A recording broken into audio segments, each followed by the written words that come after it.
आज हम बात करेंगे पेपर से संबंधित आने वाली सारी समस्याओं की सिरे से। मेरे पास 40 है, 40 प्रॉब्लम है जिसकी मैंने लिस्ट बढ़ा रखी है, ये आपके सामने। इन सब का समाधान करेंगे। काफी चीजें सर ने बता दी, बाकी चीजें हम डिस्कस करेंगे। हाँ, प्रश्न उत्तर है। उत्तर मैं बताऊंगा, प्रश्न है बेटा इसमें। देखो, सबसे बड़ी बात ये कि पहला सवाल आता है ख्याल कि भैया पेपर कौन बनाता है, आता होगा, उसके बारे में बताएंगे। पेपर बनाता है आपका बोर्ड, और बोर्ड में होते हैं आदमी। अब आदमी का क्या चक्कर है, देखो 10 टीचर है, 4 4 8 और 2 10, 4 4 8 और 2 10। 10 टीचरों को यह बोल दिया जाता है कि एसएसटी का एक पेपर बनाओ। सुनते रहना गौर से, सारी चीज का समाधान मिलेगा आज की वीडियो में और आज की इस क्लास में। देखो 10 टीचरों को ये दे दिया कि भैया पेपर बनाओ एसएसटी का। वो क्या करेंगे, एसएसटी का पेपर बना लिया, 1 2 3 4 5 10 पेपर बना लिए। अब ये देखेगा एग्जामिनर, जो फाइनल करने वाला पेपर है, वो ये देखेगा कि सबने कॉमन प्रश्न कौन से लिख रखे हैं। कॉमन प्रश्न लिख रहे हैं वो छांट लेगा, और फिर वो देख लेगा कि ज्यादातर टीचरों ने कौन कौन से प्रश्न डाल रखे हैं। कोई जरूरी तो नहीं है ना एज वेल एज सेम हो, ज्यादातर टीचरों ने कौन से प्रश्न डाल रखे हैं वो उठा लेगा, अपनी तरफ से उठा लेगा। उठाने के बाद एक सेट तैयार कर लेगा, पेपर रेडी हो गया एक सेट का। या फिर ये डिसाइड कर सकता है 10 ने पेपर बनाया, कोई भी 4 पेपर उठा लेगा, उस पर लिख देगा ABCD, टाइप कर दो, बात खत्म, क्लियर होगी बात। इस तरीके से आपका पेपर तैयार होता है। लेकिन पेपर का लेवल क्या आएगा, पेपर का लेवल आएगा कि इसमें कठिन क्वेश्चन भी होंगे, थोड़े मध्यम वर्ग के होंगे और थोड़े आसान होंगे। और तीनों चीजें डिपेंड आप लोगों पे भी निर्भर करती है।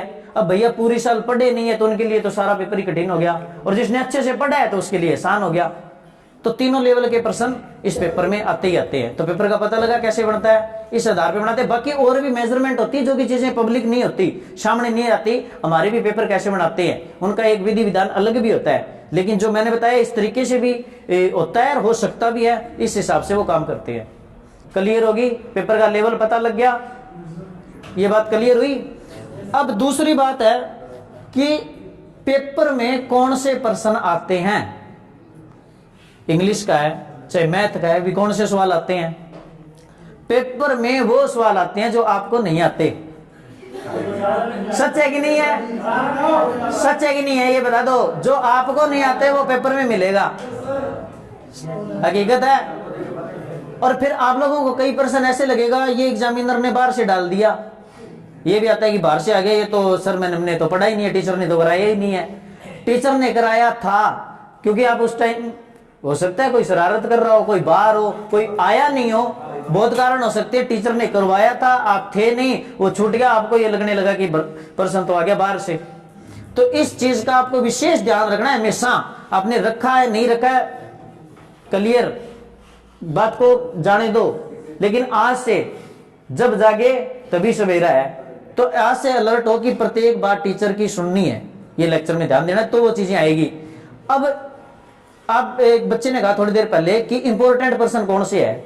इंपॉर्टेंट पर्सन बेटा वो है जो आपको नहीं आते ना, वो इंपॉर्टेंट है। जो आते हैं उसको छोड़ दो, उसकी तैयारी है, लेकिन वो पकड़ो जो आपको नहीं आते, उन चीजों पे काम करो पेपरों में। क्योंकि पेपरों के दौरान क्या होता है, पढ़ाई नहीं होती पेपरों के दौरान, पेपरों के दौरान रिवीजन होता है। जो पूरी साल पढ़ के आए उसका रिवीजन लेना होता है। क्लियर हुई बात। पढ़ाई कब होती है, पूरे साल करो भैया, 11 महीना थे पढ़ो, अब रिवीजन करो, और उन चीज का रिवीजन ज्यादा करो जो आपको एक बारी में याद नहीं हो रही है, 2 बारी में याद नहीं हो रही है, 2 3 बार पढ़ना पड़ता है तब जाके हुई है। और उसको तब तक पढ़ो जब तक एक बारी में क्लियर होगी। अब आपकी तैयारी अच्छी है। क्लियर हुई बात, पेपर का लेवल पता लग गया। अब अगला क्वेश्चन कि पेपर पढ़ना जरूरी है क्या। पेपर आता है आपके हाथ में, आया हाथ में आते आपने पेपर खोला, देख लिया, आप क्या करते हैं, चलो भी शीट ली और एंड पर लिखने शुरू। पेपर पढ़ना जरूरी है, पढ़ना जरूरी है। लॉजिक बताऊंगा इसका, आप लोगों के दिमाग में ये चीजें बिठा लेना भी इसका कारण क्या है। आप लोगों के पास पेपर आया, आपने पढ़ना शुरू किया, लेकिन आपकी होगी टेंशन किस बात की, भाई बाकी लोग तो पेपर कर रहे हैं और मैं पेपर पढ़ रहा हूं। अगर पेपर आप पढ़ोगे तो 5 से 7 मिनट तो लगेंगे।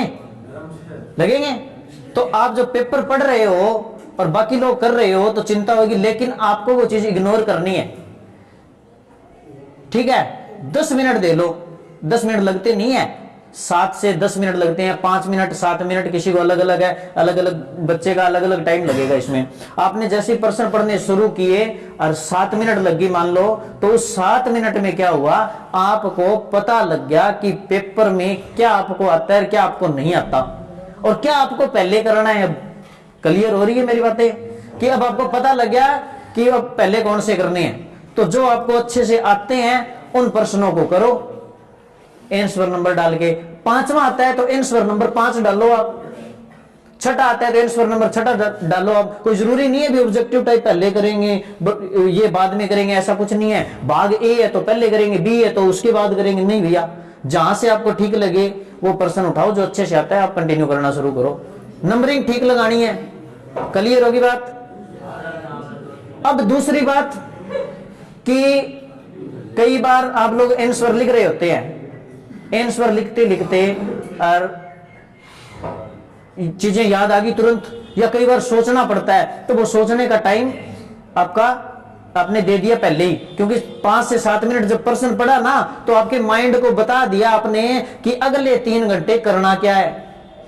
ठीक है, अब पहला प्रश्न पढ़ा, उत्तर लिखने बैठ गए, दूसरा पढ़ा, उत्तर लिखने बैठ गए, तीसरा पढ़ा, उत्तर लिखने बैठ गए। हर मतलब दिमाग को हर बार एक धक्का सा दे रहे हो। एक आधे क्वेश्चन नहीं आए तो एकदम धक्का सा लगेगा, वो उत्तर ये तो आता ही नहीं है, ये आता नहीं है, ये प्रॉब्लम है, ये प्रॉब्लम है। तो आप पहले ही बता दो अपने दिमाग को कि अगले 3 घंटे भैया करना क्या है। ठीक है, तो ये चीजें आपकी क्लियर हो जाएगी। एक चिंता है, टेंशन है, वो बोधरेशन दूर हो जाएगी भी कौन से प्रश्न पहले करने हैं, कौन से नहीं करने, इस तरीके की जो हड़बड़ाहट है ना वो नहीं होएगी। फिर आपको क्लियर हो जाएगा कि क्या क्या चीजें करनी है।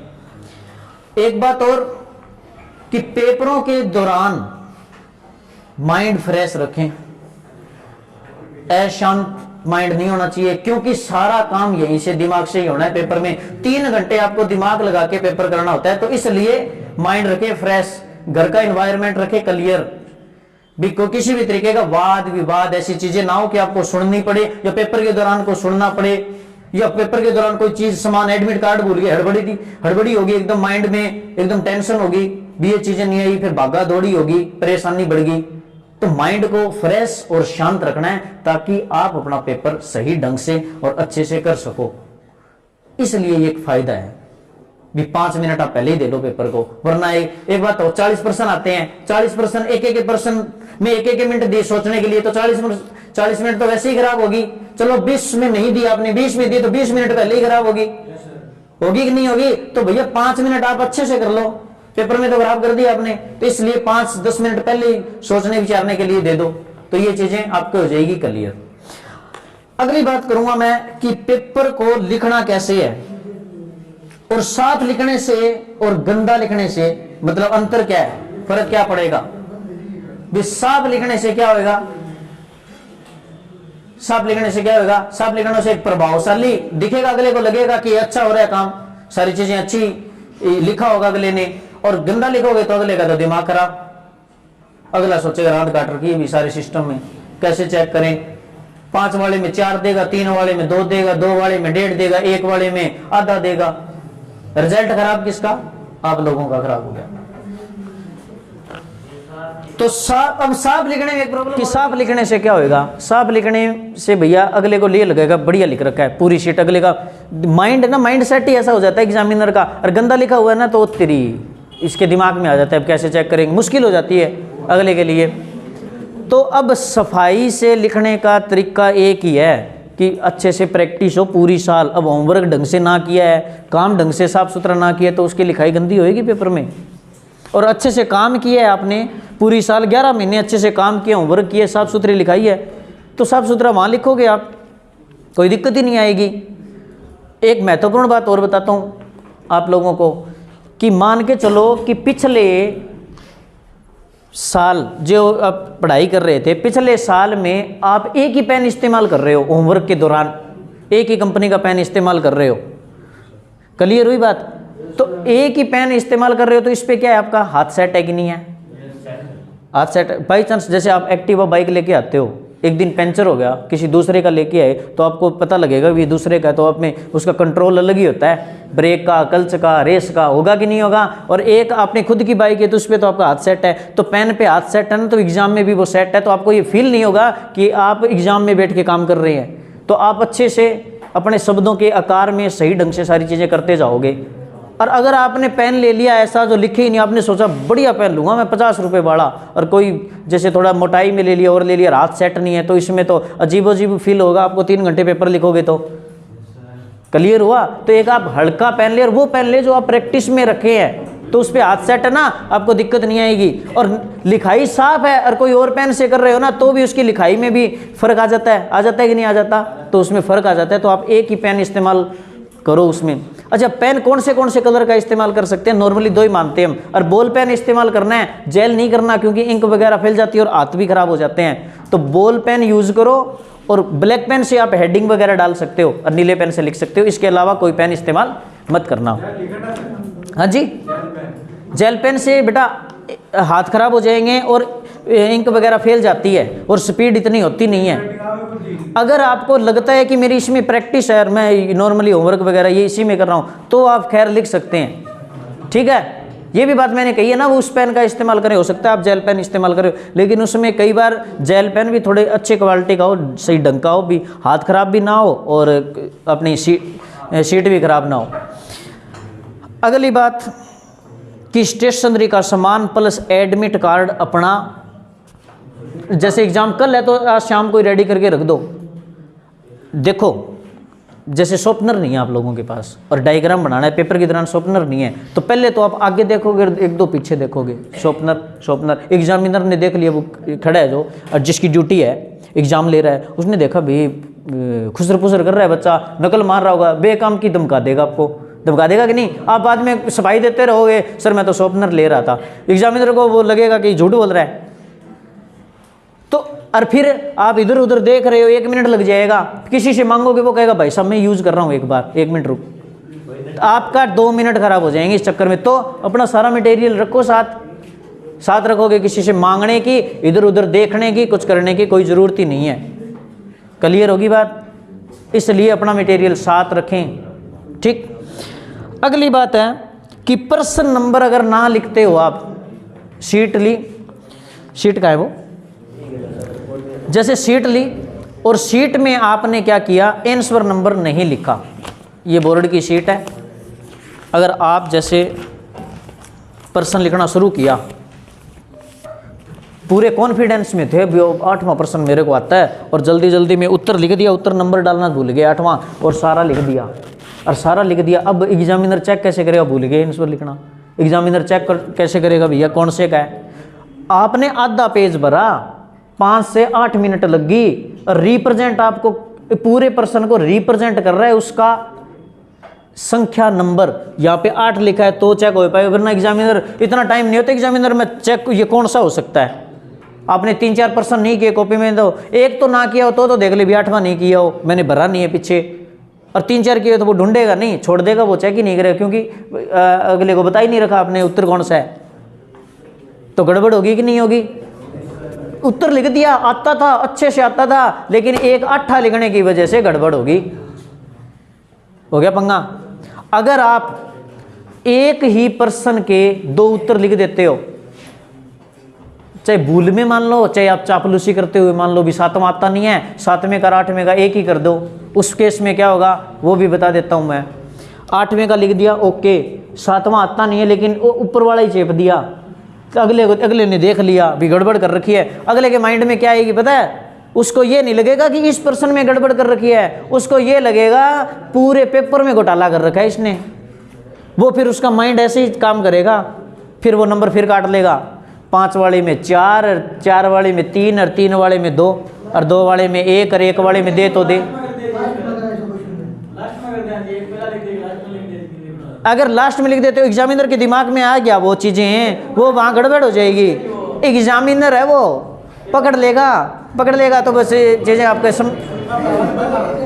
दिक्कत आएगी, फिर कहीं ना कहीं आपके ये पकड़ा गया। या फिर एक गड़बड़ और होती है आप लोगों से, आप लोगों की गड़बड़ भी बता रहा हूँ और उसमें बोर्ड में भुगतना कैसे पड़ेगा वो भी बता देता हूँ। कई बार क्या करते हो, जैसे देखो 17वां 18वां और 19वां 3 प्रश्न है, इनके अथवा में 2-2 प्रश्न दे रखे, एक यहाँ एक यहाँ, इसका भी और इसका भी। आपने 17वें में ये वाला कर दिया, 18वें में ये वाला कर दिया, ठीक है। अब क्या किया, 19वें के दोनों नहीं आते आपको, तो आपने देखा कि आंसर नंबर 19 लगा देता हूँ या फिर ये कर देता हूँ, 18वें के दोनों कर दिए, आंसर नंबर 18 डाला कर दिया, फिर सोचा आता नहीं है कुछ तो करें, फिर आंसर नंबर इसका अथवे वाला फिर लिख दिया, आंसर नंबर 18 डाला फिर लिख दिया, मर्जी है। लेकिन क्या होगा, अपना नियम तो ये कहता है कि इसमें नंबर नहीं मिलेंगे और वाक्य में मिलेंगे नहीं, और एग्जामिनर कई सोचले भोले डाले हो, नंबर दे देते हैं, बच्चे ने लिखा है कोई ना ऐसे करिए, बाकी मिलेंगे नहीं नंबर। ऐसे आप लोगों का एक वहम है, तो इसमें नंबर आपको नहीं मिलेंगे। कुछ पूछना है तो यहाँ नंबर आपको नहीं मिलेंगे। अगर आपने डबलिंग कर दी पर्सन की, जैसे मैंने बताया था ना, चौथे पर्सन की डबलिंग कर दी, तो एग्जामिनर यहाँ भरेगा बेटा चौथे पर्सन, अगले ने मान ले बाई मिस्टेक में दोनों ही चेक कर दिए, चौथा पर्सन 3-3 नंबर का था और दोनों में 3-3 नंबर दे दिया, आपने सोचा 3 फालतू तो जुड़ेंगे, दिमाग में यही आएगा 3 फालतू तो जुड़ेंगे। लेकिन हुआ क्या, जब चौथा ये भरना बैठा ना तो 3 तो लिख दिए, फिर आगे चेक करा लास्ट में और मिल गया, फिर यहाँ आने के बाद देखा भाई भर रखा है, अब क्या करेगा, क्रॉस लगाएगा उस पर, फिर वो सचेत हो जाएगा भी हो सकता है इसने और गड़बड़ कर रखी है। तो इसलिए पर्सन संख्या क्या है और शीट में उस सेम लिखनी है। एक बात ये ध्यान रखोगे, डबल आंसर नहीं लिखोगे और अथवा वाले में से जो दे रखा है ऑप्शन में वो ही लिखोगे। क्लियर हुई? 18 में दोनों में से एक करना है तो एक ही लिखोगे, दोनों करने में कोई ज़्यादा नंबर नहीं मिलेंगे। हाँ जी, दोनों आधे आधे आते हो तो आधा ही नंबर मिलेगा। जिस पर्सन का उत्तर नहीं आता तो उसमें क्या करें, एक बात ध्यान रखनी है भैया, जिस उसके बारे में जितनी जानकारी है ना, हकीकत जानकारी वही लिखनी है, बाकी फालतू इधर उधर का नहीं लिखना। मान लो आपने फालतू इधर इधर का लिख दिया तो अगले एग्जामिनर के धक्के चढ़ गए, और जो आपने सही भी लिखा था, थोड़ी बहुत 4 लाइनें सही लिखी थी और 5 लाइनें गलत लिख दी बड़े पर्सन में, तो वो 4 लाइनें सही भी लिखी थी ना, वो भी सही नहीं करेगा क्योंकि आपने गड़बड़ कर रखी है, सारे में काट देगा।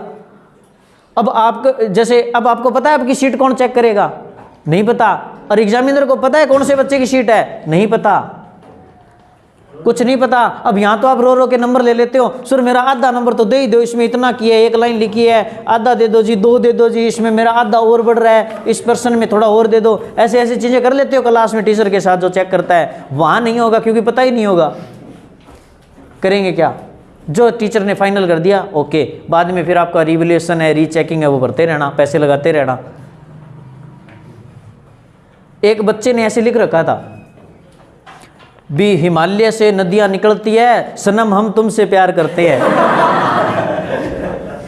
अंग्रेजों ने भारतीय लोगों को रोका और हट जाता ऊपर छेन है, ऐसी चीजें। एक बार मेरी ड्यूटी आई थी, मैंने सीटें चेक की है, और सीटें चेक की इसीलिए मैं बता रहा हूँ। मेरे पास 300 सीटें आई थी, 300 सीटें आई थी, उसमें मैंने बहुत सारी चीज़ें सीखी थी और मैंने देखे थे और कैसे पेपर चेक किए थे, इसलिए मैं आप लोगों को ये चीज़ें बता रखा हूँ क्या क्या सावधानियाँ रखनी है। और एग्जामिनर करता क्या है, फिर क्या करते हैं, फिर काटा ही लगाएंगे, गड़बड़ होएगी। अगले ने गाने लिख दिए, किसी ने पोइम लिख दी, किसी ने कुछ लिख दिया, कोई शायरी लिख दी, कोई शायर बन जाता है, उसमें चलेगी नहीं। क्लियर हुई बात? ये चीज़ें तो बकवास फालतू की नोट नहीं करनी है, नंबर कट जाएंगे। चलो एक बात और कि आप, सीट कहाँ गई बेटा, आपने आंसर नंबर 4 मान लो पूरा हो गया आपका, आंसर नंबर 4 हो गया पूरा, 5वां करना है। आप 2 लाइन छोड़ दो, 2 से 3 लाइन, 2 लाइन छोड़ दो, कोई दिक्कत नहीं है। यहाँ किया 2 लाइन छोड़ दी, क्यों?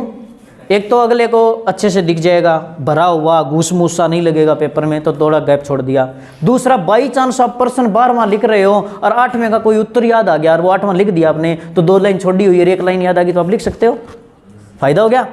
तो कोई दिक्कत नहीं, फिर भी एक लाइन का गैप बच गया तो थोड़ा गैप रखो। ये नहीं कि मेरे को आधा याद आ सकता है, इतना लिख दिया, फिर ये आ सकता है मेरे को याद, चलो अगले पेज पे फिर यहाँ लिख दिया, फिर सोचा चलो अगले पेज पे। ऐसे नहीं करना, ऐसे सीट खराब नहीं करनी है, क्योंकि इस सीट के भी पैसे बोर्ड को आप दे चुके होते हैं। पेपर बाद में लेता है बोर्ड की एग्जाम फीस लगती है ना, ये आ जाती है उसके अंदर। आप इतने रेट में कॉपी लाओगे बाहर से तो 15-20 रुपए की आएगी इसकी ये सीटें। असाइनमेंट पेज खरीदते होंगे तो इसका खर्चा आप दे चुके होते हो बोर्ड को, इसलिए इसको वेस्ट नहीं करना। क्लियर हुई बात? तो गैप अपना रखो एक हिसाब से। बड़े प्रश्न है तो 2-3 लाइनों का रख दो।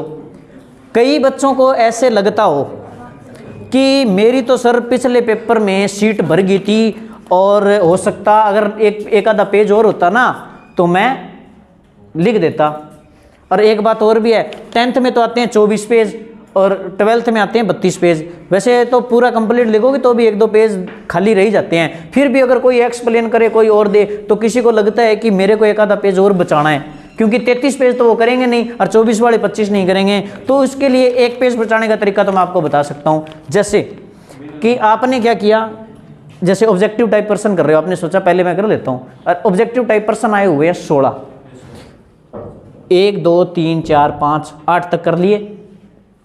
यहाँ स्केल से लाइन लगा दी आपने और ऊपर लिख दिया MCQ के आंसर, ठीक है, छोटे प्रश्नों के या भाग ए का जो भी है, और यहाँ भी उत्तर लिख देंगे। फिर 9 10 11 आगे लिख देना, जिसका ABCD जो आंसर आता है वो लिख दियो। तो बाकी ये एक शीट बच गई, वरना ये काम पीछे करने वाले थे तो ये काम अगले पेज पे हो गया, तो एक पेज आप बचा सकते हो। क्लियर होगी बात? इस तरीके से आपका सीट भी बचेगी और फिर एक अच्छा भी लिख सकते हैं। अगले सवाल पे आते हैं। पेपर कभी पूरा नहीं होता। एक बार हाथ खड़े करना, ये प्रॉब्लम किस किस बच्चे की है जिसका पेपर पूरा नहीं होता एक टाइम में? पेपर पूरा नहीं होने की प्रॉब्लम ज़्यादातर बच्चों को रहती है, कुछ ना कुछ रह जाता है ना। चलो ये ABCD पर्सन कितने हो गए? 1 से 15 MCQ ABCD वाले आते हैं, ऑब्जेक्टिव टाइप बोलते हैं जिनको। 16 से 25 और 26 से 35 और 36 से 38 पर्सन। इसमें क्या है कि कुल पर्सन ये कितने हो गए? 15 हो गए, ये 10 पर्सन हो गए और ये 10 पर्सन हो गए, 3 पर्सन हो गए। टोटल पर्सनों की संख्या कितनी होगी? 25 35 38। टोटल क्वेश्चन कितने आए हैं? 38 हो गए। एक के अंक के, एक के अंक के तो 15 हो गए, 2 के हैं तो 20 हो गए, 3 के हैं तो 30 हो गए, 5 3 15। कुल अंक कितना हो गया? 80। अगर अब देखो, अगर 15 मिनट लगते हैं 15 MCQ में, लेकिन आप कितने मिनट ले लेते हैं? 20 ले लेते हैं, भी थोड़ा बहुत टाइम फालतू लग जाए तो। अच्छा, 2 नंबर वाले में नॉर्मली 3 मिनट में हो जाता है, फिर भी आप 4 मिनट ले रहे हैं तो कितने मिनट लगे? टोटल 40। और 3 नंबरों में अब आप 5 मिनट ले लेते हैं तो करीब कितने हो गए? 50 मिनट। और 15 नंबर के क्वेश्चन पूरे 5-5 नंबर के हैं, तो इसमें कितना टाइम लग जाएगा? एक में 15 लगा देते हैं तो 45 हो गया। टाइम कितना कंज्यूम हुआ अपना? 155 मिनट। और टोटल मिनट कितनी है? 180।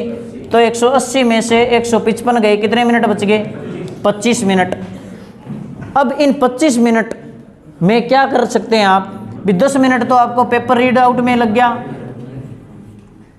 रीड आउट किया। 10 मिनट आपको जब वाटर या वॉशरूम में लगे, और 5 मिनट में आपको क्या करना है? पेपर का रिव्यू देना है। भी पेपर को देख लिया, भी कोई कमी शमी, कोई टेबल अधूरा कुछ रह तो नहीं गया है, अच्छे से देख लिया, रेडी कर लिया। फ्रंट पेज देख लिया, कोई रोल नंबर, पिता का नाम, कोई हिंदी में रोल नंबर है, मीडियम वगैरह कुछ भूल तो नहीं गए हैं। पेपर में अगर आपने कोड नहीं भरा, बाई चांस कोड भूल गए, सारी चीज़ें कर दी, तो एग्जामिनर कैसे चेक करेगा भी ए कोड है कि बी है कि सी है डी है? दिक्कत आ गई ना। अब अगला सोचेगा एग्जामिनर ने एक कोड तक नहीं लिखा, इसने अंदर क्या लिखा होगा? अंदर ही अंदर को सुना रहा होता है, आप सामने तो हो नहीं फिर आपको सुनाएगा, तो कहीं ना कहीं अंदर ही अंदर सुना रहा होता है भी कम से कम ये लिख तो देता, अगले की तो मुश्किल नहीं बढ़ती।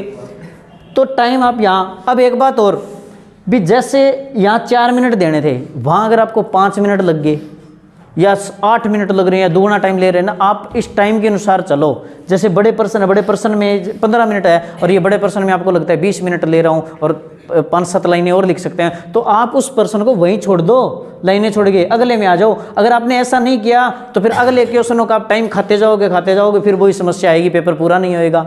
अगले क्वेश्चन में आ जाओ। और ऐसे ऐसे करके आपने टाइम बचा लिया तो 25 मिनट निकल के आगे। 25 में से ये तो आपने शुरू में यूज ही कर लिए, अब यूज करने वाले हो ये 15 मिनट, और तो 15 मिनट आपके पास आपने फालतू बचा के रखनी है। पानी पीना भाई कोई ज़रूरी थोड़ा ना है, पेपर ज़रूरी है, पानी तो बाद में पी लेंगे।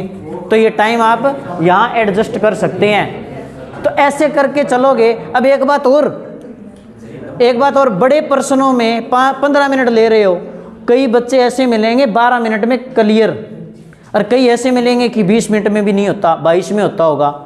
तो वो अपने आप को समझाए कि मेरे को एक स्पीड बना के इस आधार पे इस लेवल में ये लिखना है, कौन से पर्सन को कितना टाइम देना है। वैल्यू समझो टाइम की भी, पर्सन की। पेपर ही एक ऐसी चीज़ है जिसमें आप पर्सन की और टाइम की दोनों की वैल्यू समझ रहे होते हैं, और उस टाइम पे ही एहसास होता है कि हाँ 11 महीने पढ़ना चाहिए था पूरी साल, होता है कि नहीं होता। और या फिर कई बार ये पर्सन होता है कि ये पर्सन मैं पढ़ रहा हूँ और उसको छोड़ दिया बीच में और वही पेपर में आ गया, फिर देखते हैं कि तेरी पढ़ लेते तो अच्छा हो जाता, एकदम से याद आते भूल जाते हैं। क्लियर हुई ये टेबल? क्लियर हुई? आप अपने हिसाब से टेबल सेट कर सकते हैं, और आपके पेपर में कैसे कैसे पर्सन आते हैं वो आपको मॉडल पेपर में पता लग जाता है पहले ही फॉर्मेट, तो वो चीज़ें आ गई। पेपर पढ़ने का टाइम मैंने दे दिया। एक बात और, क्या पेपर के अंदर जो इंस्ट्रक्शन आती है वो पढ़नी ज़रूरी है? कोई ज़रूरी नहीं है। क्यों? क्योंकि मॉडल पेपर अभी आ रहे हैं, वहीं से पढ़ लेंगे। क्वेश्चन पेपर का जो मॉडल पेपर आया हुआ है ना, बोर्ड अपनी साइट पे भी डाल देता है, तो वो पूरा पेपर डालता है। इंस्ट्रक्शन तो आज पढ़ सकते हैं हम साइट पे जाके, लेकिन आंसर शीट तो आज नहीं है ना, भी ये उत्तर लिख देंगे। पेपर तो है, पेपर की इंस्ट्रक्शन आज पढ़ लो। वो टाइम क्यों उसमें आप खपत करो, क्यों खराब करो? तो पेपर की इंस्ट्रक्शन पहले पढ़ लो। जैसे आप लोगों को मैं बता रहा हूँ, कुछ इंस्ट्रक्शन बता रहा हूँ, और कुछ एक चीज़ें हैं उसमें लिखा होता है कौन से पर्सन कितने नंबर का आएगा, वो सारी चीज़ें हैं, वो सारी चीज़ें उसमें मिलेगी। तो आप वो चीज़ें आप पहले पढ़ लो, पेपर के दौरान टाइम खराब मत करो। अब मैं आता हूँ अगले प्रश्न पे कि शब्द सीमा। आप लोगों ने देखा है कि बड़ा प्रश्न कितने पेज में लिखें, प्रॉब्लम आती है किसी की। 1 पेज में लिखें, 2 में लिखें, 3 में लिखें। अब छोटी क्लास है, जैसे छठी क्लास है, छठी क्लास का तो बड़ा लॉन्ग क्वेश्चन इतना ही बनेगा, आधी शीट का ही। और 10वीं क्लास का 2 पेज का बन जाएगा, और 12वीं क्लास का 3 से। और 2 नंबर वाले प्रश्न में आपने लिख दिया 3 नंबर वाले जितना, तो आपने वो टाइम ही खराब किया। नंबर तो उतने ही मिलने हैं जितने का है, लेकिन उसमें टाइम खराब हुआ कि नहीं हुआ? उसमें टाइम खराब हो गया। आप लोग 2 से 4 लाइनों में लिखना है, तो वही चीज़ें टेबल में आते हैं। जैसे 1 नंबर वाला है तो 1 ही लाइन में आएगा, और 2 नंबर वाला है 2 से 3 लाइन में लिखो। 3 नंबर वाला है 4 से 5 लाइन में लिखो, ठीक है। 5 नंबर वाला है, अब 10वीं 12वीं में अलग अलग हो जाते हैं। भी 10वीं 12वीं में तो कम से कम ये पेज तो भरो ना। जैसे 1 पेज बड़े प्रश्न कर रहे हो, 1 2 कम से कम इतना तो भरो, और ये भरते हो तो और अच्छी बात है 3। और 12वीं क्लास में तो ये भरो 2-2 एक पर्सन में, 4 पेज हो गए ना, 1 2 3 और 4। डायग्राम बनाओ, प्रकार दिए हुए किसी के डायग्राम बनाओ, डायग्राम बना के वो चीज़ें होगी। और एक बात और, निष्कर्ष लिखो। निष्कर्ष में 4 लाइनें डाल सकते हो आप। निष्कर्ष में होता क्या है, जो आंसर आपने लिखा है ना उसका ही मोटा मोटा नीचे लिखना होता है। 4 लाइन वही चीज़ें रिपीट करके डाल दी। निष्कर्ष में 4 लाइनें आपको बता दी। हिंदी में भी लिख सकते हो, अपने विज्ञान में भी लिख सकते हो, सामाजिक में, पब्लिक एड, इको में, सब्जेक्टों में, जियोग्राफी वगैरह में सब में लिख सकते हो। निष्कर्ष लिख दिया बड़े प्रश्नों का, तो 4 लाइनें 5 लाइनें तो यही होगी कि नहीं होगी? तो ये एक आपको फ़ायदा मिलेगा। आगे हम बात करते हैं घड़ी की। घड़ी रखनी ज़रूरी है, या तो आपके रूम में है ओके, लेकिन रूम पे अगर भरोसा नहीं, पता नहीं आगे है कि पीछे, 10 मिनट आगे पीछे का है, तो कहीं ना कहीं चक्कर पड़ेगा, है ना। देखो घड़ी रखना ज़रूरी है, बार बार टाइम नहीं पूछना पड़ेगा। अगर आप टीचर से बार बार एक पर्सन के बाद टाइम पूछते हो, एक पर्सन के टाइम पूछते हो, आप भी डिस्टर्ब, टीचर डिस्टर्ब, बाकी बच्चे भी डिस्टर्ब। तो घड़ी रखो, टाइम के अकॉर्डिंग चलो, ठीक है। और टाइम सही है कि नहीं है वो भी देख लेना अपनी घड़ी के अंदर, ठीक है जी। चलिए, पेपर शीट के साइड में लाइन लगाना जरूरी है क्या? ये है, यहाँ अगले ने दे दिया प्राप्त अंक कितने मिले, एग्जामिनर चेक करेगा, यहाँ आपने डाल दिया नंबर 8वां 7वां कौन सा प्रश्न है। यहाँ लाइन लगाते हैं कई बच्चे ऐसे पूरी, यहाँ लाइन जब रफ काम करना हो ना तब लगाओ, काम कर लिया क्रॉस कर दिया, बात खत्म। हिंदी के पेपर में, सामाजिक के पेपर में ये लगानी जरूरी नहीं होती, क्योंकि आप लाइन लगा रहे हो इसका मतलब ये हो कि शीट को यूज कर रहे हो, और यहाँ फिर लिखोगे नहीं और फिर कम रहेगी, फिर दिक्कत आएगी, प्रश्न रह जाएगा आपका। फिर आप प्रश्न रह गया तो कोई ये थोड़ा ना 8वां प्रश्न रह गया तो बॉक्स लिखा है तो इसमें थोड़ा ना लिखो 8वां प्रश्न उत्तर नंबर 8 इसमें लिख दो, यहाँ बची हुई चीज जगह पे, ऐसे तो नहीं करोगे। तो क्लियर हुई बात? तो आपको शीट खराब नहीं करनी है, अगले ने प्रॉपर फॉर्मेट में दे रखी है आपको शीट नंबर तक, पेज नंबर तक लगा रखे हैं, तो वो प्रॉपर लिखना है इस आधार पे, ठीक है। तो शीट को खराब नहीं करना। चलिए अगली बात, ये बात अपन ने कर भी ली कि पेपर में अगर साफ नहीं लिखोगे तो क्या असर आएगा। पेपर में अगर साफ नहीं लिखोगे तो भैया बुरा असर आएगा, नंबर काट लेगा अगला। एग्जामिनर फ्री माइंड से और फ्री होके पेपर चेक करता है, साफ सुथरा है ना, उसको लगेगा ले भाई इसमें जोर भी नहीं आएगा, टाइम भी नहीं लगेगा और अच्छे से चेक भी कर देगा, उसको ज़्यादा मेहनत नहीं करनी पड़ती। अगर पेपर में गलती हो जाए, अक्सर होती रहती है गलती हो जाए पेपर में, आप लोग करते क्या हो पहले तो मैं वो बताऊंगा भी। जैसे कोई भी गलती होगी यहाँ, आप क्या करोगे, उसको ऐसे ऐसे कर दोगे, कैमरा काफ़ी दूर है, आप लास्ट के बच्चा भी ये चीज़ें देख रहा होगा, ये चमकता दिखाई दे रहा है। कई बच्चे क्या करेंगे, इसको जैसे थोड़ा बहुत दिख रहा है ना इसको भी करने लग जाएंगे, और फिर उसका परिणाम पिछली शीट को भी भुगतना पड़ सकता है, धुंधला धुंधला दिखेगा या शीट फट भी सकती है। ऐसा नहीं करना होता। तो करना क्या है, करना है कोई भी लिखा, कुछ भी लिखा और आप लिखने के बाद जैसे कोई गलत हो गया, ठीक है, उत्तर था किसी का चीन और आपने लिख दिया भारत, या भारत था चीन लिख दिया, उल्टा हो गया, तो जैसे नाम लिख दिया चीन हो गया, गलत हो गया तो इस पर एक लाइन लगा दो, बात खत्म। अब 3-4 लाइन गलत होगी तो छोड़ दो लगा के। चमकाना धमकाना जरूरी है क्या? नहीं है। तो ऐसी गलती आप पेपर में मत करना, और फ्रंट पेज पे तो विशेष तौर से मत करना। अगर रोल नंबर में मिस्टेक हो गई भी, वो 1 का है कि 0 है, 2 है कि 0 है, 8 है कि 0 है, तो समस्या हो जाएगी। आपने लिखा तो था 8 और अगले ने 0 में पढ़ लिया, तो अब रिजल्ट कैसे देगा आपका? मिस्टेक होगी कि नहीं होगी? इसलिए काटा पीटी नहीं, बाई चांस होगी उसको हल्के पेन से थोड़ी लाइन लगा के बात को वहीं ख़त्म करो। क्लियर होगी बात? अगले पॉइंट पे आते हैं भाई। पेपर के बीच में छुट्टी न आए तो अक्सर अपन उम्मीद करते हैं कि पेपरों में छुट्टी आएगी, लेकिन प्रशासन का, बोर्ड का कोई त्यौहार आ जाए, कोई भी कारण हो जाए, तो उस चक्कर में अगर छुट्टी ना दे और लगातार पेपर आ जाए और आपने डिसाइड कर रखा पूरी साल तो पढ़े नहीं, आपने देखा कि पेपरों में पढ़ेंगे, पेपर में छुट्टी ना आए तो क्या करोगे? समस्या आ गई। इसलिए बी अवेयर, आप पहले ही जागरूक होकर चलें कि मेरे को 8 लिस्ट कम से कम पास मार्किंग का तो करना ही करना है, पहले पास मार्किंग का पहले करना है, रेडी अपना एडवांस नंबर लेना है, फिर आप एडवांस पढ़िए। और आजकल सारी चीज़ें आई हुई है पढ़ने के लिए, आप खुद से पढ़ सकते हैं, सेल्फ स्टडी कर सकते हैं, टीचर से समझ सकते हैं, घर पे पढ़ा लिखा उससे समझ सकते हैं, यूट्यूब से, गूगल से सर्च कर सकते हैं। 5 मिनट में आपको कंसेप्ट के बारे में सारा पता लग जाएगा। पढ़ने वाला चाहिए, टाइम देना वाला चाहिए। क्लियर हुई बात? तो इसलिए आप पहले ही तैयार होके चलो, बीच में छुट्टी आए ना आए बोर्ड जाने। क्लियर होगी बात? चलिए आगे देखो, पेपर कौन और कैसे चेक करता है? क्या एग्जामिनर नशे में पेपर चेक करता है? कई बार क्या देते हैं भाई, दारू पी के करता होगा चेक।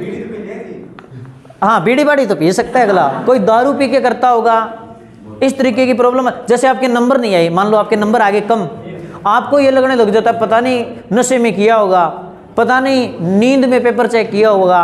अरे भैया आप 11 महीनों में नींद में वो आंसर ढंग से नहीं लिखा होगा, अगले ने कर दिया होगा, आप दोष उसको दे रहे होते हैं। क्लियर हुई बात? तो इस समस्या का समाधान क्या है? आप अपना काम अच्छे से करो। अगर कोई गड़बड़ आपको लगता है कि वास्तव में गड़बड़ हुई है पेपर चेक करने में, तो आपको सरकार ने ऑप्शन दे रखे हैं बोर्ड ने ऑप्शन दे रखे हैं कि रिवैल्यूएशन रीचेकिंग के फॉर्म भरो या अपनी सीट मंगवाओ, जो चार्ज है वो आपको पे करना ही है। ठीक है, तो ऐसा कुछ नहीं है। अगला माइंड से चेक करता है, जिम्मेदारी के साथ चेक करता है। अगर वो गलत चेक करते तो जवाब देना पड़ जाएगा बोर्ड को, प्रशासन को भी। फिर लिए ही क्यों है, ढंग से पेपर चेक नहीं हो रहे थे, फिर पेपर लिए ही क्यों है, गलतियां नहीं करेगा। ध्यान रखिए, मिस्टेक्स हो सकती है भी, कोई थोड़ी बहुत मिस्टेक होगी। तो ये दिमाग क्लियर रखो कि चेक करने वाला एक्सपर्ट होगा और आपकी कोई भी गलती पकड़ सकता है। और एक गलती पकड़ ली ना, फिर उसको लगेगा कि इसमें कर रखी है गड़बड़, फिर वो गलतियां निकालने लग जाएगा। और गलतियां निकालने पे आ गया ना एग्जामिनर, तो आपके नंबर कटने पे आ जाएगा वो, फिर नंबर आपके कटेंगे, नंबर आपके कम आएंगे। एक बात और, वीडियो भी देखी है मैंने और कई बार आप लोगों ने भी देखा होगा, कई क्या करते हैं कि जैसे नंबर कम आ रहे तो उसमें 500 का नोट डाल दिए भी, रिश्वत के नाते भी। अगला एग्जामिनर देख लेगा 500 का नोट है, 2000 का नोट है, क्या पता नंबर दे दे। रिश्वतखोरी कर दी आपने उसके अंदर डाल गई। अब क्या हुआ कि अगले ने पब्लिक कर दी, तो ये बात भी ऐसे ऐसे सीट है, ये पता तो लग ही जाना है भी सीट किसकी है ये, और सीट किसकी है फिर आप दबोचे जाओगे। फिर आपकी यूएमसी बन सकती है, पेपर होने के बाद, रिजल्ट आने के बाद भी बन सकती है, फिर फंसोगे। तो ऐसी रिश्वतखोरी नहीं करनी। अब पेपर आप पढ़े नहीं, सुनो, पेपर आप पढ़े नहीं तो ये आपकी गलती है, और पेपर के अंदर आप पैसा डाल रहे हो और फिर भेज रहे हो, तो फिर ये आपका गलता है और ये फिर भुगतना पड़ेगा। हाँ जी, आप क्या कह रहे थे? जेब में क्या पैसा? एक बात और, मान लो अगला ऐसा ही आदमी निकल गया भी, चलो ठीक है 500 रुपये भेजे, मेरे को ज़रूरत थी शाम को, चलो ठीक है पास कर देते हैं, तो चलो करा दिया, मान ले काम हो गया। लेकिन ऐसा सोचना मत, क्योंकि ऐसे बहुत कम होते हैं इस मामले में, पेपर चेक करने वाले में, क्योंकि कहीं ना कहीं उसने रीचेकिंग और भर दिया, और रीचेकिंग में उसने ओरिजिनल में नंबर आए 12 और आपके नंबर दे दिए 30, तो उसको कहेंगे भाई क्या है, एक आधे नंबर की तो ऊंची नीची हो जाए, सभी की तो नहीं होगी। ऐसे ही कोई, जैसे एक जोक था कि उसने एक ने क्या किया, पेपर आता नहीं था, उसने पेपर में लिख दिया बड़े बड़े अक्षरों में, दम है तो पास करके दिखा। मास्टर ने भी देख लिया, भाई बंदे ने बात लिख रखी है। मास्टर के ऊपर सवाल आ गया, मेरे को सीधे सीधी चेतावनी दे रहा है, उसने भी रेड पेन से लिख दिया, बोले दम है तो पास होके दिखा। तो ये चीजें अगले ने भी लिख दी। तो इसलिए आप क्या है कि आप उस अपने पेपर की तैयारी के प्रति आप अपने अंदर बेईमाना मत लेके आए। आप ये मान के चलें कि सामने वाला एक्सपर्ट है, ठीक है, सारी चीज़ें क्लियरली पढ़ेगा और चेक सही ढंग से करेगा। एक बात और, कृपया पेज पलटें। देखो, प्लीज टर्न ओवर लिखना जरूरी है क्या? देखो, जैसे पीटीओ बोलते हैं उसको, जैसे आपने क्या किया कि यहाँ कोई आंसर नंबर 10 समाप्त हो गया, आपको लगता है कि मैं 12वां करूँगा, 12वां करने बैठे चार्ट है और चार्ट आएगा पूरे पेज पे, तो अब आप क्या करोगे? उसमें दिक्कत आ गई आपको, अब करोगे क्या? कह देना बेटा। उस केस में आपने ये जगह छोड़ दी, अगले पेज पे चले जाओ, लेकिन यहाँ आप प्लीज टर्न ओवर पीटीओ लिखो आप यहाँ, ताकि अगला पलट ले। बाई चांस ये तो चलो शुरुआती में है, आपने यहाँ से बीच में से किया, अगले ने देखा सीट खाली पड़ी है, आगे कुछ लिखा तो होगा नहीं, हो सकता है आपने एक प्रश्न भी लिखा, चाहे ऑब्जेक्टिव टाइप एक नंबर का ही लिखा हो, तो भी वो चेक तो नहीं हुआ, तो कहीं ना कहीं दिक्कत आ जाएगी। अगर प्लीज टर्न ओवर लिखा है तो अगला देख लेगा। और फिर क्या करें, खाली जब सीट बच जाती है ना, तो इसके ऊपर ऐसे तिरछी लाइन लगा दो, भी आगे कुछ लिखा ही नहीं है आपने। तो ये बातें आपको क्लियर हुई कि प्लीज टर्न ओवर कब लिखना और कब कब लिखना जरूरी है पेपर के अंदर। हाँ जी, कुछ कह रहे थे? पेपर के अंदर जल्दबाजी, हड़बड़ी, लापरवाही नुकसान कर सकती है। टेस्ट में आज नंबर कम आ गए, कोई ना नेक्स्ट में आ जाएंगे, नेक्स्ट में कम आ गए अगले में आ जाएंगे, फाइनल पेपर में हो गया, फाइनल ही है, सुधार होएगा, फिर फेल हो गए तो अगले साल 1 साल लग जाएगा सुधार करने में, वरना टेस्टों में तो 1 दिन लगता है और फाइनल पेपरों का सुधार करने में कितना लग गया? 1 साल जाएगा आप लोगों का। इसलिए बी अवेयर, लापरवाही कोई भी तरीके के होमवर्क में, किसी भी तरीके के कोई भी लापरवाही ना हो, कोई भी गड़बड़ी हड़बड़ी किसी भी तरीके की कोई चीज़ें ना हो। टेस्ट का क्या महत्व है, इसके ऊपर आप बात करेंगे।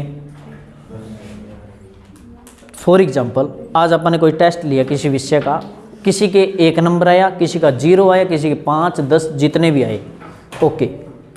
अगली बार क्या हुआ, उसने मान ले उसको लगा कि मेरी तो बेइज्जती होगी, मैं तो अगला टेस्ट नहीं दूंगा। जैसे ही कहा टीचर ने कल टेस्ट है, फिर आया ही नहीं, कक्षा से गायब। या देख लिया पहले लेक्चर में टेस्ट है तो दूसरे में चलेंगे, कह देंगे बहाना बना लेंगे कोई, आपने गड़बड़ की। और टेस्ट में होता क्या, आज 1 नंबर आया, 4 नंबर आया, 5 नंबर आया, दैट्स ऑल। आप रेगुलर टेस्ट दे रहे हो, आपको पता लग रहा है गलतियों का, और टीचर को भी पता लग रहा है कि इस बच्चे की कहाँ प्रॉब्लम आ रही है, उस प्रॉब्लम का समाधान करेगा। और बच्चे को भी पता लग रहा है कि कहाँ मेरे को प्रॉब्लम आ रही है, वो प्रॉब्लम दूर कर लेगा। गलतियाँ हो रही है, कहाँ हो रही है, टेस्ट में हो रही है। अगर मान लो टेस्ट ही नहीं दिया, कंसेप्ट ही नहीं रखा अगले ने पूरी साल टेस्ट का, और सारी की सारी गलतियाँ कहाँ कर दी, फाइनल पेपर में कर दी। सुधारने का मौका है, अब नहीं है, और टेस्ट से पहले था, सुधार सकता था। इसलिए टेस्ट देना महत्वपूर्ण है। उदाहरण के तौर पे एक बात बताता हूँ, जैसे किसी की बुखार थी और वो दवाई लेने चला गया, और दवाई लेने के जब गया तो उसको दवाई दे दी, बात खत्म, बुखार नहीं उतरी। दूसरे डॉक्टर के पास, मेडिकल वाले के 3-4 के पास घुमाया, बुखार नहीं उतरी। एक डॉक्टर के पास गया, उसने देखा भी अच्छे से डॉक्टर के पास चलते हैं, तो उसने कह दिया भाई साहब, उन्होंने कहा कि दवाई दो, तो उन्होंने कहा भाई मैं तो टेस्ट करूँगा पहले, दवाई तो ऐसे नहीं दूंगा। तो अब वो दवाई भी तो दे सकता है, टेस्ट करवाए, प्रोसीजर क्यों करे। उसने कहा मैं पहले कराऊंगा टेस्ट। उसने ब्लड टेस्ट कराया, पता लगा जड़ क्या है, उस जड़ की उसने दवाई दी और बुखार ख़त्म। उस बंदे ने क्या किया था, टेस्ट किया था, टेस्ट से पता लग गया था कि प्रॉब्लम क्या है। तो टेस्ट से आप लोगों को ये हुआ लगता है कि टेस्ट देना नहीं चाहिए, टेस्ट देना चाहिए, ताकि आप लोगों को भी पता लगे कि असली वजह क्या है, कमजोरी कहाँ है, समस्या कहाँ है। टीचर को भी पता लगे आपकी, और आपको भी खुद को पता लगे, और वो कमियां आप दूर कर लोगे तो आपका समाधान हो जाएगा।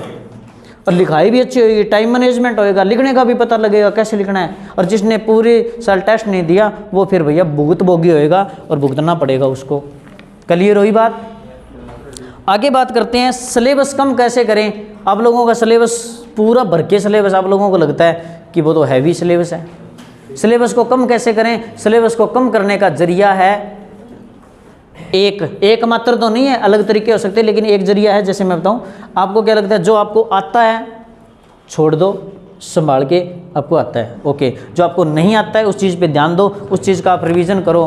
कब तक करो, जब तक वो आता नहीं है। और समझने के जरिए आपको बता ही दिया, टीचर, यूट्यूब, गूगल, घर में बड़े और खुद से सेल्फ स्टडी से, और नोट्स भी बनवाए होंगे, वो सारी चीज़ें पढ़ के कर सकते हैं। आप कर सकते हैं कि नहीं कर सकते, ये चीज़ें कर सकते हैं। एक बात और कि पेपर के दौरान क्या करते हैं, जैसे पेपर शुरू कर दिया आपने, पेपर जब आप शुरू कर देते हो ना, तो कोई भगवान के नाम वगैरह लिख देता है, यहाँ पे लिख देता है नहीं, यहाँ लिख देते हैं। मैंने जब सीटें चेक की तो मैंने देखे हैं कई बच्चों के, कोई नाम लिख देता है, लास्ट में लिख देंगे, कोई बीच में लिख देते हैं। तो ऐसी चीज़ें नहीं करनी चाहिए भी, उस खामखा उस चीज़ पे सवाल खड़े हो, भगवान पे सवाल खड़े हो।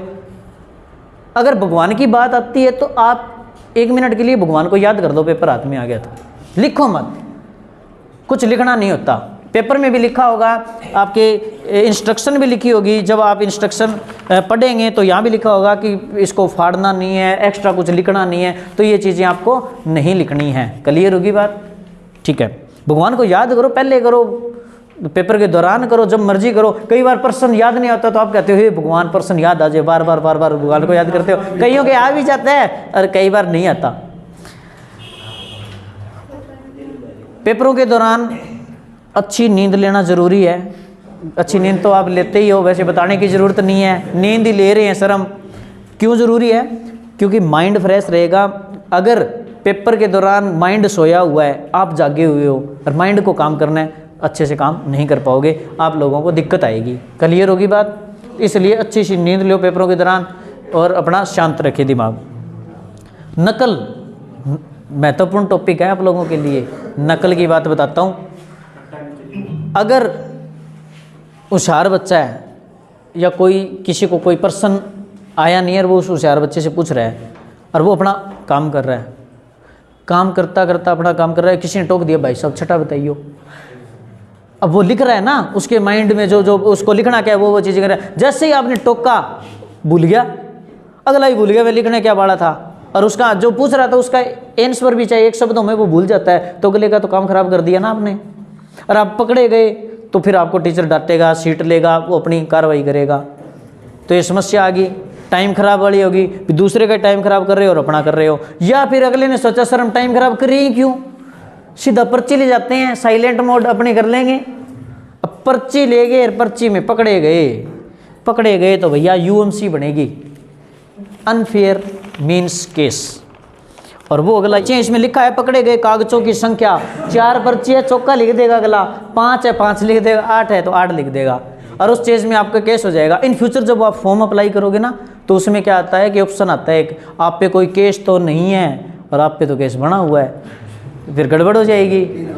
और बेइज्जती इज्जत की बात तो फिर कर ही नहीं सकते, फिर तो आपको वो तो सारा सिस्टम खराब हो जाएगा। इसलिए आप इस चीज़ से बच के निकलें। जितना आता है ईमानदारी से करो, दिल ठोक के करो, भैया इतना ही आता है ईमानदारी से करें। फेल भी हो ना तो भी ईमानदारी से हो, भी नहीं आता तो नहीं आता, और आता है जितना दे दिया, बात खत्म, क्लियर हुई बात। लेकिन होता क्या है, पूरी साल तो पढ़ते नहीं हैं, और फिर क्या करते हो आप, अब जैसे आपके दिमाग में आता है ना सेंटर कौन सा आएगा, सेंटर कौन सा आएगा, सेंटर कौन सा आएगा, सेंटर जैसे ही आ गया आपने रिश्तेदारी निकालनी शुरू कर दी। उसमें तो मेरा जानकार है, मेरे पापा का जानकार है, पापा को बोल दिया, पापा बच्चे के साथ जा रहा है उस सेंटर में पेपर वाले दिन, पूरे साल अपने स्कूल में तो आए नहीं, और उस बच्चे के साथ उस सेंटर में जा रहा है, भी बच्चे की थोड़ी बहुत हेल्प कर देना।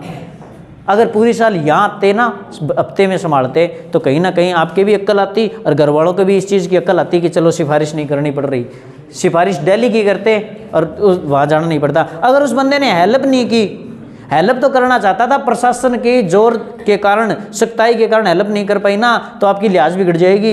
इसने वो किसा रिश्तेदार है, नकली नहीं करवाई, लिहाज बिगड़ जाएगी। कमी किसकी, आपकी कमी के चक्कर में आपके पापा की लिहाज बिगड़ जाएगी, और नकल के चक्कर में अपने पापा को वहाँ लेके जा रहे हो। कभी यहाँ तो लेके नहीं आए, पीटीएम में तो लेके नहीं आए, लेकिन वहाँ लेके जा रहे हो, तो कहीं ना कहीं इस तरीके की प्रॉब्लम आ सकती है। तो नकल से आप बच के चलो, कोई भी केस ना बने। हाथ टूटा हो तो इसके लिए ऑप्शन दे रखे सीट में, मैं थोड़ी देर में बताऊंगा सीट के बारे में। आगे देखो, एक बात, एक प्रॉब्लम हो जाती है, 5 मिनट, एक प्रॉब्लम हो जाती है कि पेपर के दौरान बैठे बैठे हैं, किसी का हाथ दर्द हो जाता है, किसी का पैर दर्द हो जाते हैं, तो उसमें क्या करें। देखो भैया, अच्छे से अगर पेपर आता है ना, उसका ध्यान होता है पेपर पे, कहीं जाता ही नहीं ध्यान, और थोड़ा बहुत दर्द होता है तो वो सहन कर लेता है। और वैसे भी अगर दर्द हो गया तो पानी वॉशरूम के लिए चले गए, तो 2 मिनट में जैसे मुंह धो लिया और धो लिया। और पानी भी अपने साथ रखो, भी घूंट घूंट पानी पी लिया, आधी घंटा 15-20 मिनट में पी लिया, तो आपका माइंड रहेगा फ्रेश। तो ये प्रॉब्लम अगर आए आपके दर्द वाली, तो इस चीज़ का समाधान है भी आप टहल लो थोड़ा। ओवर कॉन्फिडेंस, लेस कॉन्फिडेंस की बात, कई पर्सन आप पढ़ते हैं, आपने देखा ये तो मेरे को आता है, जब करने बैठे तो आया नहीं, ये है ओवर कॉन्फिडेंस। और लेस कॉन्फिडेंस, बड़ा पर्सन है मेरे से नहीं होएगा, ये लेस कॉन्फिडेंस है। करें क्या, समझ के करें। ओवर कॉन्फिडेंस, लेस कॉन्फिडेंस दोनों ही बड़े खतरनाक हैं। कॉन्फिडेंस अपना बनाए रखें, एक बैलेंस बनाए रखें कि मैंने इतना पढ़ा, इतना आ गया, जो नहीं आता है मैं समझ लूँगा, मैं कर लूँगा, तैयारी अच्छी है, ये सारी चीज़ें कर लेंगे, ये चीज़ें आप कर सकते हैं। अब देखो, कुछ एक पेपर की इंस्ट्रक्शन है, मैं बता देता हूँ, इसके ऊपर लिखा हुआ है। और एग्जामिनर के पास क्या जाता है, आपको एग्जामिनर पहचानता क्यों नहीं है कि किसकी सीट है, उसका भी मैं बताऊँगा।